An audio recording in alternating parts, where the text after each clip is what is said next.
I'm not certain that it happened, but I'd rather be over-inclusive with you. So your office objected to us getting Delta records for flights that you may have taken with Mr. Wade. And, well, no, look. I object to you getting records. You've been intrusive into people's personal lives. You're confused. You think I'm on trial. These people are on trial for trying to steal an election in 2020. I'm not on trial, no matter how hard you try to put me on trial. Mr. Wade visited you at the place you laid your head. When?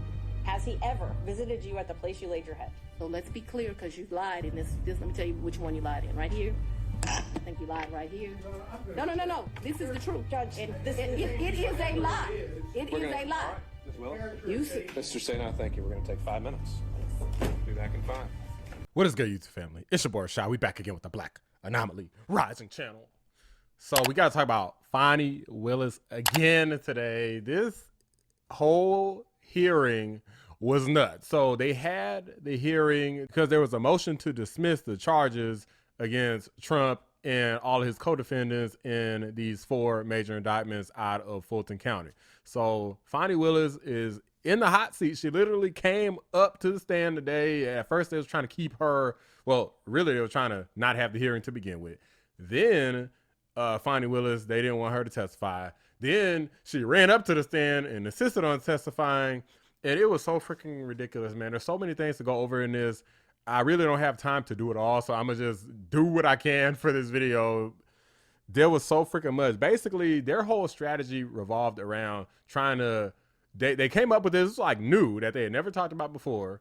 And they said that apparently it wasn't something where Fani Willis was benefiting directly because she was supposedly paying Nathan back in a way that we just cannot track. So Nathan basically was busted because he has credit card documents demonstrating that he paid for vacations for Fani Willis. Fani Willis turns around and supposedly pays him back in cash. Now, that doesn't make any sense because you would think that majority of her cash she would use in case of emergency. It's not exactly an emergency to pay somebody cash, like to pay back for a vacation, much less not having any record of it, because she doesn't have any record of how she got the cash, where she got it from. Nathan also says he doesn't have any record of having received it. So basically it's just what they have to say about it. Take a look. So then you tell us that Miss Willis paid you in cash all the money for the entire trip. It was a gift for you for your birthday, correct? Yes, sir. And I'm sure you probably have the deposit slips where you took the cash and deposited the cash into your account, don't you? I did not deposit the cash in my account. You don't have a single solitary deposit slip to corroborate or support any of your allegations that you were paid by Mrs. Willis in cash, do you? No, sir. Not a single solitary one. Not a one. You go down to the ATM with Miss Willis while she drew out $2,794 to pay you in cash. That you did you go to the ATM with her? No, sir. She didn't go to the ATM. She carried the cash. Oh, and so she would give you the cash. Did you have a little place in your house where you just stack up all this cash that you apparently got to repay you for these benefits that you bestowed on her? Now, Mr. Gillen, if I answered that, I'm putting myself in jeopardy. If I tell the world that I have cash someplace in my home, don't you think that that could be problematic? No, I don't. I want an answer as to whether or not you have a little cash hoard in your house where you have allegedly taken the money that you got from Mrs. Willis and went and put it somewhere. Where'd you put it? No, sir. Now, just put it on the hip and kind of walk around money? Did I put it on my hip? Yeah, just walking around money where you would spend cash yourself? Let me finish. Did I put it on my hip in Belize and walk around with it? When you got paid back, would you take the money, the cash that she gave you, and would you just carry it around with you for spending money around town? So we have to break down each trip because, for example, for the cruise, she paid me the money before we took the cruise. So I was here and I could put the money in my pocket or put it away wherever I wanted to do with it. Other trips, she would give me the money there. So at that point, I could either spend it or put it in my pocket or put it in the hotel safe. There's no special place that you would have all this cash that you would be getting from her that you've told us about to pay back for the benefits that you have bestowed on her? The only special place that cash would have gone would have been to one of my children. Did you tell the court in that declaration that the expenditure that you had provided on behalf of Ms. Willis was paid for back by her in cash, yes or no? I believe that I did when I said that the expenses were split roughly evenly.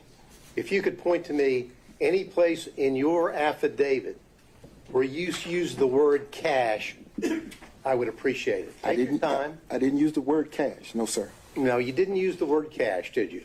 But I didn't say that she didn't give it to me in cash. No, you just didn't tell anybody that you allegedly got paid back in cash, right? No, I told everyone who asked. Today. Yes, sir. You would have received thousands of dollars in cash from Miss Willis, correct? Yes, sir. Okay. And the thousands of dollars in cash from Miss Willis, do you know, I'm not asking you whether she took it out of her pocketbook or she took it out of a suitcase. I'm saying, do you know the source of the cash? Just that, out of her pocketbook. Yes, sir. You don't know where she obtained the cash. I didn't ask her. And the whole time that she was paying you in cash, you never said, hey, why do you have this amount of cash? Wow, Mr. Sadal, in my practice, people come into my law firm all the time with cash. I never question where they got it. Yeah, but we're talking not about people that come into your law firm. We're talking about the district attorney of Fulton County, who I'm assuming receives a paycheck. She doesn't get paid in cash. So just like you assumed, I assumed she got it from her paycheck. I don't know. Okay. You said you didn't have any cash stored in a safe, a safety deposit box, or any other location. Plaintiff rarely carries cash. If plaintiff does carry cash, it's a nominal amount, correct? That's correct. Okay. So we've got what? 2021, you said you don't have cash. 2023, you said you don't have cash. Again in 2023, you said you don't have cash. And then in 2024, you don't have cash, right? So you're assuming that I received the cash and I stored it. I received the cash and I saved it. Well, you didn't put it in the bank, right? What's wrong with receiving the cash, Ms. Merchant, and spending it? I don't have checks. Okay. So you have no proof of any reimbursement for any of these things because it was all cash, right? The testimony of one witness is enough to prove a fact. So my Are you question was, telling do me you that have I'm any lying to you? proof? Is that what you're intimating right here? I'm asking if you have any proof that you paid him any of these The monies. proof is what I just told you. So essentially, the one thing that you can't do, which is track the transactions somehow, some way, basically they say you can't do it because we use cash. So I will admit, pretty smart of them. Now, is this going to let them off the hook? I don't think so, because I feel like the fact that now is just up in the air to where, let's say, for example, the argument is, well, you can't prove that I did not pay him back. The fact of the matter is there's still a question of whether or not he got paid back at all, or if they're just making that up. And obviously, I think most people are going to believe that they're making it up, but is that enough to get her removed from the case? In my opinion, I think that we've already seen enough to get her removed from the case, especially when you consider the fact that her own friend betrayed her. Take a look. Do you know if Miss Willis and Mr. Wade started dating in October of 2019? I don't know if it was October of 2019. Could it possibly be November of 2019? Could possibly. Okay.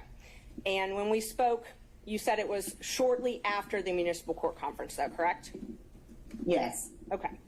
So you know that their relationship, their personal relationship, began shortly after this municipal court conference.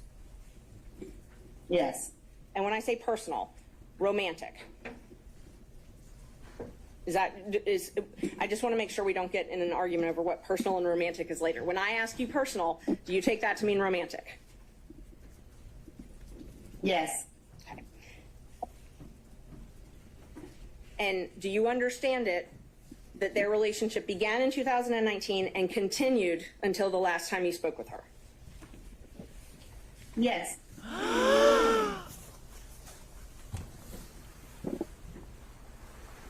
And you were essentially her best friend during this time, right? Not best friend, good friend. Good friend. Okay, close friend. And so would you frequently socialize with her? Yes. And you saw her at work every day? Yes. So you had a chance to see them interact together on a personal level? Yes. And so from everything that you saw, heard, witnessed, it's your understanding that they were in a romantic relationship beginning in 2019. Yes. So as you can see, she's been called out. She says this relationship started in 2019. Are y'all really gonna sit up here and believe? I mean, seriously though, anybody watching this believe that Fani Willis's relationship with Nathan Wade began in 2022, like she said? Why would her friend lie on her? What incentive does her friend have? What motive does her friend have for lying about the relationship status and when it began? What is her friend just a hater? I mean, you know, and not to mention Fani Willis she was like totally adversarial the entire time. Contacts with Mr. Wade in 2020, and your answer so far has been yes, correct? Very limited contact because Mr. Wade had a form of cancer that makes your allegations somewhat ridiculous. And I do appreciate the I'm not going to characterization. emasculate a black man, but I'm just telling you. I'm sorry, what? I'm not going to emasculate a black man. I very much want to be here, so I'm not a hostile witness. I very much want to be here. Not so much that you're hostile, Ms. Willis, it'd be an adverse witness. Your interests are opposed to Ms. Merchant's. Thank you. Merchant's interests are contrary to democracy, Your Honor, not to mine. So you have no proof of any reimbursement for any of these things because it was all cash, right? The testimony of one witness is enough to prove a fact. So my Are you question was, telling do me you that have I'm any lying to you? proof? Is that what you're intimating right here? I'm asking if you have any proof that you paid him any of these The monies. proof is what I just told you. All right. And at my home in we're gonna South clarify Fulton, this. We'll break it he never came there, okay? So if you don't come someplace, you can't live there. Ms. Willis, I'm going to have to caution you. This is going to be the first time I have to caution you. We have to listen to the questions as asked. And if this happens again and again, I'm going to have no choice but to strike your testimony. So we need to break this down. Ms. Merchant's question, I believe, was asking whether you lived anywhere other than South Fulton.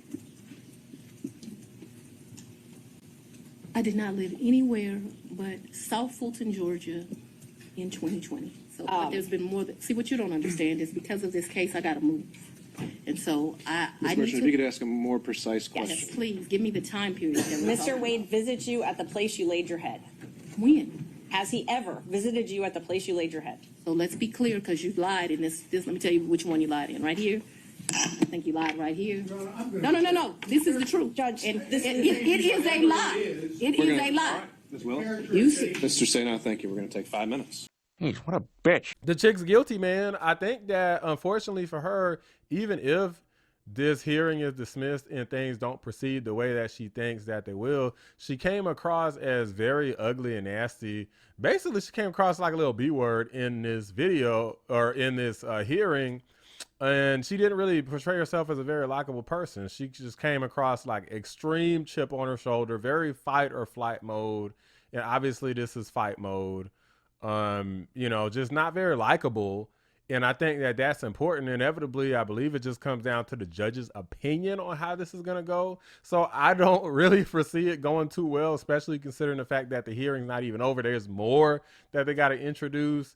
And there's just so many issues. Like there's no record to nothing to really prove anything that Fani Willis and Nathan is saying. Now, technically, there's nothing to prove what the friend is saying, but what we do have proof of is that Nathan and Fani were in a relationship and that she could have potentially benefited from it. So effectively, you're still kind of back where you started. You know that they had a relationship. You know that Nathan paid for stuff. That's all that we know for sure. We don't know if the relationship started, when it started. We just have he said, she said. We don't know if Fani Willis paid Nathan back. We can't definitively prove that so far. Now, I don't know. Maybe they're going to pull out the trump card. Maybe they're going to call in the wife and she going to make Fani Willis look real stupid. But we'll have to see what happens. I don't know. Look, we'll see when they follow up tomorrow. Drop a like on the video. Subscribe to the channel if you're new. I appreciate y'all watching the Black Anomaly Rising channel. I think this lady's in trouble. She's got a lot of issues going to come down her way because there's potential here for some financial fraud. If you're talking about passing cash back and forth, I don't know, man. I feel like this could get ugly and it might have been a stupid idea to say that you use cash. But we'll see. I'm out. That $4,000 is part of your my words, cash hoard that you had collected over time. Cash what? Hoard, H-O-R-D-E. Oh, I thought you said something different, sir. No, I'm afraid I wouldn't say that. As he told me one time, the only thing a woman can do for him is make him a sandwich.